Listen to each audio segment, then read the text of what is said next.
प्रधानमंत्री जी, इसमें छोटा सा मैं एक सवाल और जोड़ रहा हूं कि इसमें कोई दो राय नहीं कि आपकी किसी योजना में हिंदू मुसलमान हुआ, घर मिलना है, गरीब को मिलना है, वो गरीब कोई भी हो सकता है।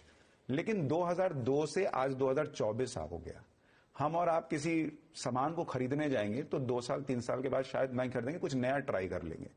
22 साल से यही नैरेटिव कैसे मुसलमान बार बार खरीद ले रहा है या मान ले रहा है कि मोदी आएंगे तो मुसलमान को खत्म कर देंगे। देखिए, मैं करीब 25 साल हो गए मुझे हेड ऑफ द गवर्नमेंट के नाते, और गुजरात में आपको मालूम होगा शायद 18वीं शताब्दी या 19वीं शताब्दी से रिकॉर्ड अवेलेबल है, दंगे गुजरात में होते थे। उसका 10 साल में 7 साल दंगे होते थे।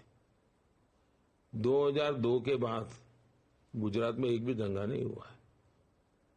गुजरात में मुसलमान जो हैं आज बीजेपी वोट देना दे रहे।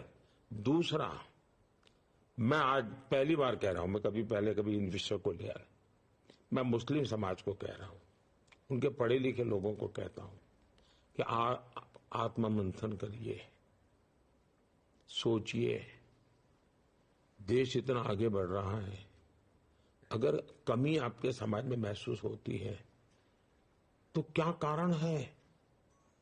सरकार की व्यवस्थाओं का बेनिफिट कांग्रेस के जमाने में आपको क्यों नहीं मिला?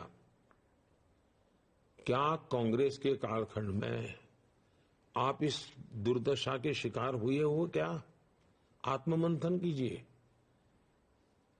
और एक बार तय कीजिए, ये आपके मन में जो है कि सत्ता पे हम बिठाएंगे, हम उतारेंगे, उसमें आप अपने बच्चों का भविष्य खराब कर रहे हो। मुसलमान समाज दुनिया में बदल रहा है जी।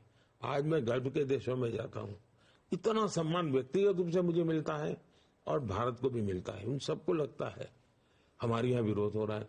अब सऊदी अरेबिया में योगा ऑफिशियल सिलेबस का सब्जेक्ट है। यहां मैं योगा की बात करूं तो आप ये चला दे एंटी मुस्लिम है।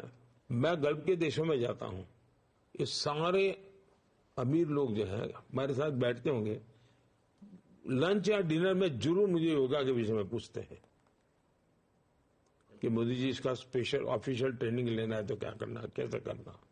कोई कहते हैं मेरी पत्नी इंडिया जाती है योगा सीखने, साल में 1 महीना तो बोले वहीं रहती है। अमीर की पत्नियां कहती हैं जी, उनके परिवारजन आते हैं।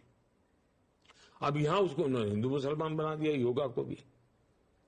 अब ये जो कर रहे हैं, मैं मुसलमान समाज से आग्रहपूर्वक कहता हूं, कम से कम अपने बच्चों की जिंदगी को तो सोचो, अपना भविष्य तो सोचो।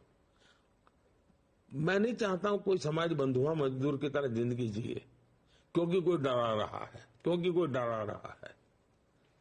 दूसरा, अगर आप बैठना उठना शुरू करोगे, भाजपा वाले आपको डर वाले लगते हैं, अरे जाओ ना 50 लोग बैठ करके भाजपा कार्यालय में एक दिन बैठे रहो, निकाल देंगे क्या आपको? आप देखिए क्या चल रहा है, कौन निकाल देगा आपको? कब्जा करो ना जाके बीजेपी कार्यालय का, कौन रोकता है आपको?